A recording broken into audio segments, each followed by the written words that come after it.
The movie The Matrix is not science fiction. It's a documentary. Every human, and this is a fact, every human first 7 years is download a hypnosis. The brain of a child under 7 is in a lower vibrational frequency. When you put wires on a person's head, you read electroencephalograph, reading brain activity. A child below 7 has a lower vibration than consciousness. It's called theta. Theta is imagination. Oh, that's how kids play a tea party with mud pies, but to them it's a real thing. A kid rides a broom, it's a horse. That's theta, imagination. Theta is also hypnosis. And the idea is this: before you can become conscious, if you don't have any programs, what are you going to be conscious of? It's sort of like I buy a new iPod and I take it out of the box and I push play and nothing happens, and you think, oh my God, I spent all the money and the damn thing isn't working. And then some little 7-year-old kid comes up and says, well, mister, you didn't download any music.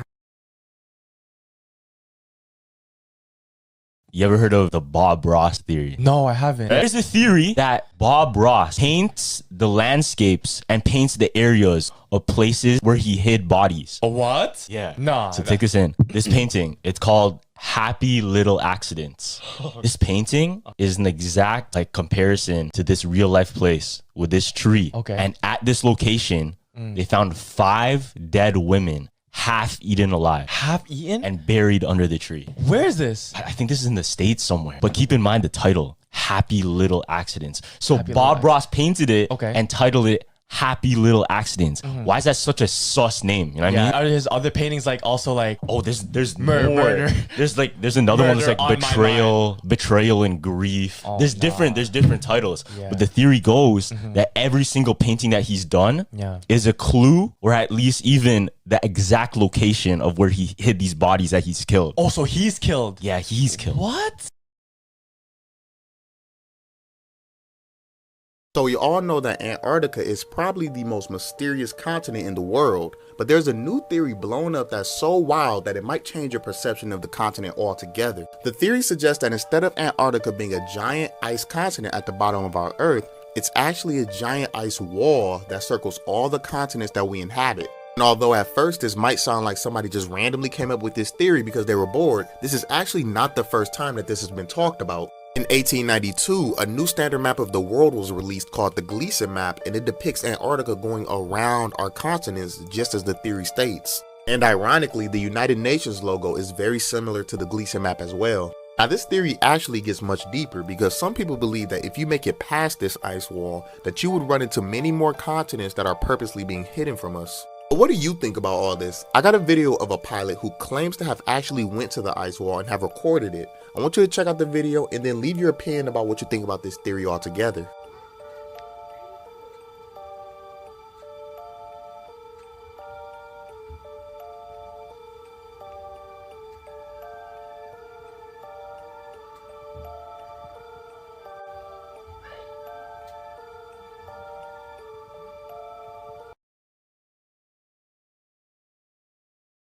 I want to say something else.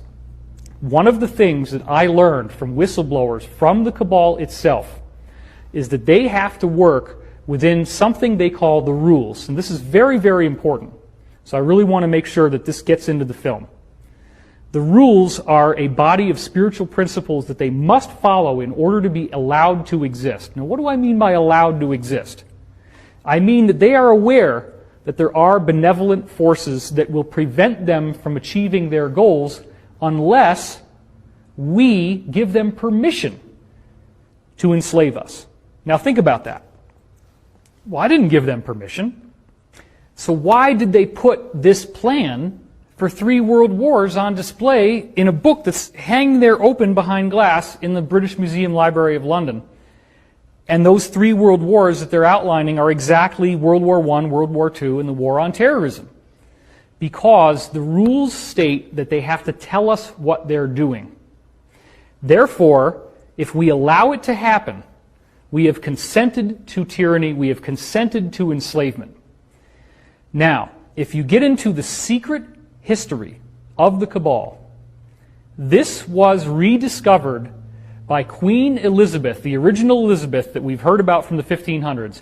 Queen Elizabeth's royal astrologer, a man named John Dee, who is the prototype of the wizard with the long beard, the hat, and what he did was to rediscover, through these ancient documents that were in the Vatican, the technology of how to access what they considered to be spiritual beings that were useful to them, but what we would consider to be demonic or evil beings. These beings need to be accessed through a very complex set of rituals and ceremonies. You cannot just ask for them to show up. You have to follow very elaborate and specific protocols. If you follow those protocols, it's like having an IP address, which is what we use to go online in order to notate a website. Every website has its own IP address. These spiritual beings, such as Baal and Moloch, which they still do ceremonies for today, such as in Bohemian Grove, there is a giant effigy, stone effigy of an owl. That's the god Moloch. The god Moloch goes all the way back to Rome and Carthage, in which they were offering child sacrifices to this god in exchange for power. So John Dee rediscovered the technology of how to draw the magic circles, how to say the right incantations, how to actually do black magic on a governmental level. This is what people are going to have so much trouble with once disclosure happens, is that these people actually practice black magic, and they are very, very good at it. America's Strangest Legends and Mysteries, Part 4. In the year 1995, a man by the name of Mike Markham attempted to create a time machine on his front porch in Stanberry, Missouri. At the time, he was a 21-year-old college student majoring in electricity, and his goal was to travel to the future in order to get hold of the winning lottery numbers. His first attempt at a small-scale time machine included an advanced form of something called a Jacob's ladder, which is an electrical contraption that creates a type of climbing arc. After testing it out by throwing a metal screw through it, he saw the screw vanish before reappearing a few feet away a second later. Following a few more tests, the machine caught on fire, and so he decided to start working on a larger, much more powerful machine. Now, because he didn't have any money to buy any new parts, he resorted to stealing transformers from a nearby power station. Then his next experiment was apparently so powerful that it caused a large-scale blackout in his neighborhood, and he ended up being arrested by the police. After serving a few months in prison, he was ultimately released and invited to become a guest on Art Bell for Coast to Coast Radio. His first appearance was apparently such a massive success for him financially that when he appeared again a year later, he told Art Bell that he was in the process of developing a far more sophisticated time machine, with a vortex big enough for a man to walk into. However, not long after this interview, Mike Markham ended up disappearing in the year 1997. Although some people have claimed to have seen him since, still a mystery that's yet to be solved.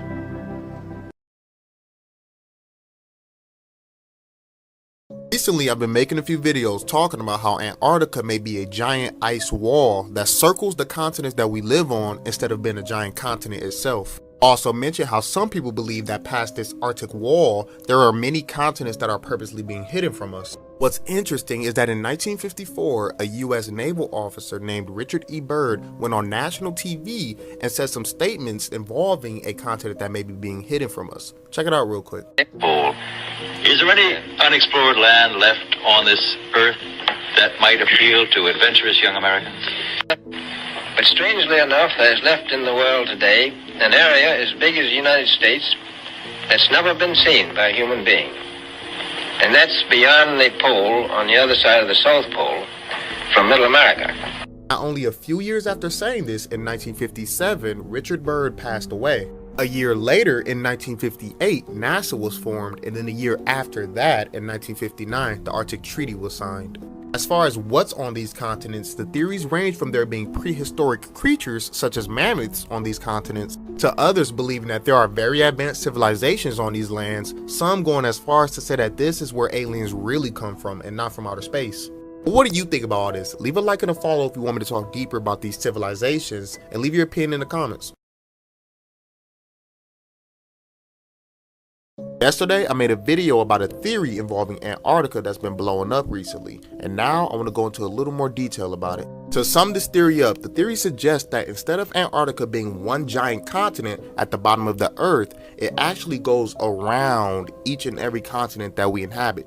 The theory then goes deeper and states that if you were to make it past this ice wall, that you'd run into many more continents that were purposely being hidden from us. Now, a lot of you pointed out that satellite images of Earth should be able to debunk this easily, and you would be right. However, it is not necessarily the satellites, but that NASA openly admits to running each and every one of their photos through Photoshop right before releasing it. So who's to say that they didn't edit, delete, or add whatever they wanted before we, the people, actually are able to see it?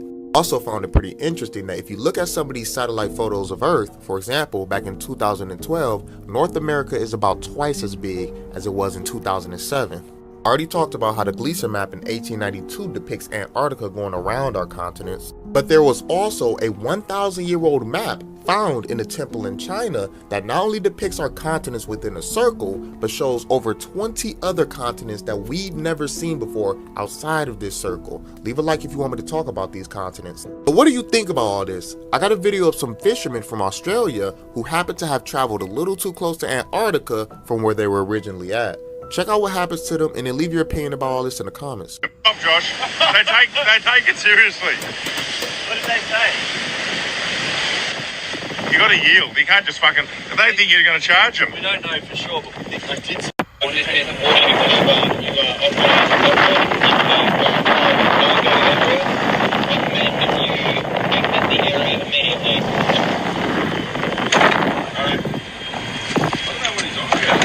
We're just traversing. But they're not already. Is there a helicopter coming at us now?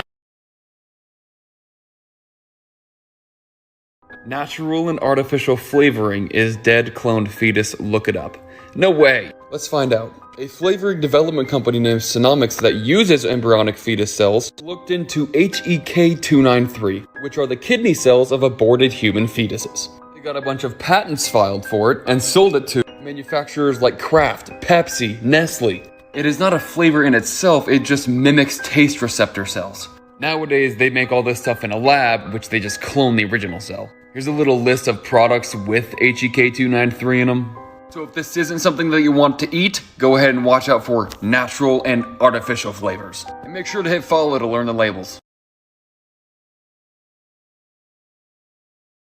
What's up, y'all? So I got this map that I came across, and I wanted to show you guys exactly what the world looks like. Not only the world, but like our realm, this entire realm that we live in. I got this map, y'all want to see?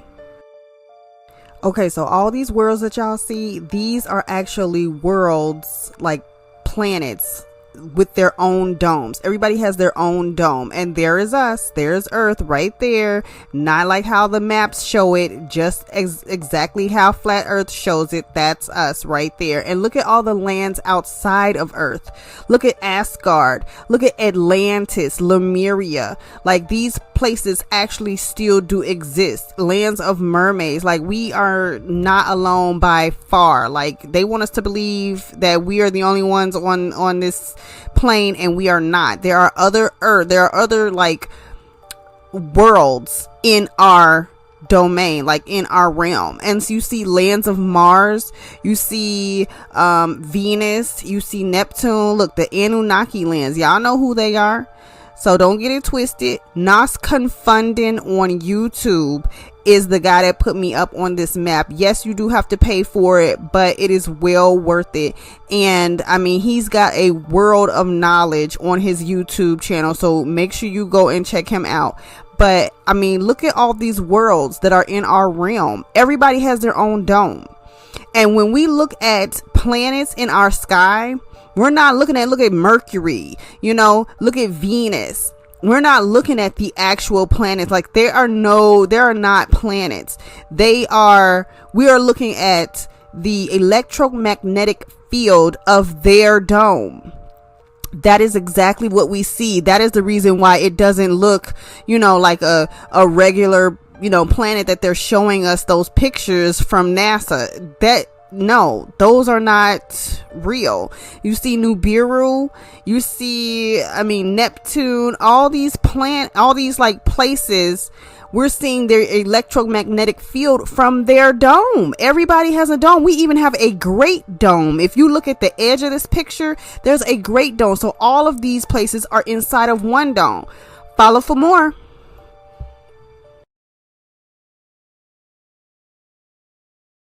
Have you guys heard of the Mohenjo massacre? The what? So the Mohenjo massacre is an ancient massacre that is evidence for an ancient nuclear war. How ancient? Because you're saying nuclear? Let me explain. This is the picture of the bodies that they found over there. The bodies were actually never eaten by animals. They were all like together, and the sand around them turned to glass. No way. Yeah. So that's evidence of a nuclear weapon. Not just that, since the bodies also were never eaten, if you actually go there today, they actually have higher levels of radiation in that area. No way. Yeah, so over here, they say basically is a baseless claim, but the radiation is higher, 8.3 times higher than normal areas. Isn't that like deadly? It's pretty fucking high, bro. Like, that's what it is. This massacre is evidence of an ancient nuclear war that took place, and this was about 4,000 years ago. So this gives you a scope of how advanced were we actually back then. You know what I'm saying? Around that time is when the Egyptians started to fall. That would be 2000 BC around there. Wouldn't some of the bodies be like vaporized though? That's what I'm thinking too. Well, how would the bodies stay? And well, it depends. Like, you know, they probably weren't that close to the site. Cups, chewing them off, biting them, spitting them out, flicking them around. It only takes 550 years for this to degrade, and it's still toxic after that. But listen to this. DuPont, man. DuPont, I don't know what demonic entity controls this organization, but they have made the most toxic things that pollute the entire world. I can't even believe it. They made styrofoam. They made chemical weapons during World War II. Most styrofoam around the world doesn't get recycled because countries don't even know how or don't have the infrastructure to do so. And this thing could be made out of the cellulose from hemp plants. But DuPont had a lot to do with banning hemp. And you ban hemp because it absorbs carbon. And if all this carbon's being absorbed, then you can't say Agenda 21, get into a smart city because we got to save the climate from emission. This conspiracy goes much deeper than most realize. Here's something you never knew about styrofoam cup.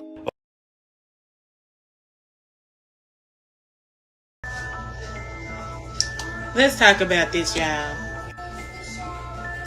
This is like the third shooting, mass shooting. Like, I could be wrong on the numbers, but it's been happening like back to back within these little few weeks. So y'all can't tell me that I'm tripping right now.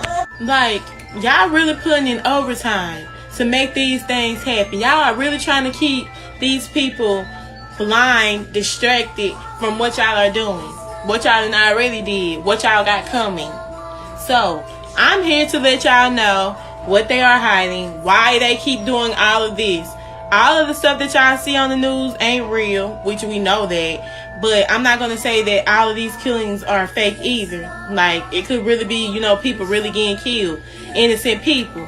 But there are also actors. Like, this is the third mass shooting. First one was race related. Then y'all saying the other one was he was being bullied. And now here you go with this. Like, what's the excuse going to be? So, the next clip, I'm finna show y'all part 2 of the video that I posted earlier on my TikTok when I was telling you about how the Constitution has been suspended and there is a zombie apocalypse on the way. They're not doing all this for nothing. If y'all really think that this is cap, pay attention. Let this freaking doctor, scientist, all these people tell y'all what they are doing, what they done already paid for, what's already happened. Monkeypox, all this stuff is not out for nothing. They doing it for a reason. They want y'all to get vaccinated so that they can chip y'all butts. Well, not chip y'all butts, but inject y'all with the virus and turn you to zombies. Y'all think this stuff is a joke? They ain't been putting it up there for nothing. And now you can't even go to the CDC website and even see the little zombie apocalypse preparedness video. They took it down. But watch this clip. It is only about a zombie apocalypse, defending it. And you will see that every NIMS compliant, practically agency or whether it's state, local or federal, has already had their zombie apocalypse preparedness training. They've already done their... Do you know the Fresno nightcrawler theory? What the heck is a nightcrawler? So we all know how there's many theories that like monsters and creatures. But what if I told you they actually caught one and they have proof? What do you mean they have proof? So in 2011, there was a guy named Sean Reagan and he lived in Fresno, California. And one morning he woke up and he found a dead deer. The dead deer on the ground looked like nothing he's ever seen before. Wait, there was a dead deer just laying outside of his house? So Sean had security cameras outside his house. So he decided to look at the footage to see what happened. And what he found was crazy. He literally saw a two-legged creature running morning that had just 2 legs and no arms. And this is what's known as the Fresno Nightcrawler. And Fresno Nightcrawlers are known to be found in California, and they all have about like 2 to 4 feet long legs, and they have little finger hands as their feet. Is this real? Many people are really skeptical of it, but they actually hired an investigator to research all the different footage that they have, and they found it's actually real footage. They literally did everything they could to expose the footage and try to recreate it, and they could never do it again. Even the History Channel had to do a documentary on this because so many people had experiences with nightcrawlers. There's even statues of nightcrawlers that were made hundreds of years ago that they found. Why have I never heard of this? All right, so today we're going to talk about the moon. Word on the street is that the moon does affect women and their menstrual cycles. That fact alone will tell me, you know, we don't need the moon. Get rid of the moon. But there are a lot of other things out there about the moon that people really don't know about, and I've got a video to show you. You guys check it out and let me know in the comments what you think. Follow for more. The moon is, it's a strange thing. It's as far as planetary things go, it's an odd child. It showed up here, and then our. What do you mean it showed up? Well, how did it show up? The cosmetologists and Native American Indians. That's right. Yeah. They both got something in common, and that is the moon story. The Indians have songs about the moon when it showed up. Cosmetologists will tell you, yeah, they try to skip over that part and downplay it, but you know something when they say, well, you do know the moon when it first got here is only 22,300 miles away. And I'm going, wait a minute, which one of these did we tackle for when it first got here? And they said, that's different. And they said, yeah, you know, with the lunar rocks that came back from Apollo, they're not really lining up with the Earth.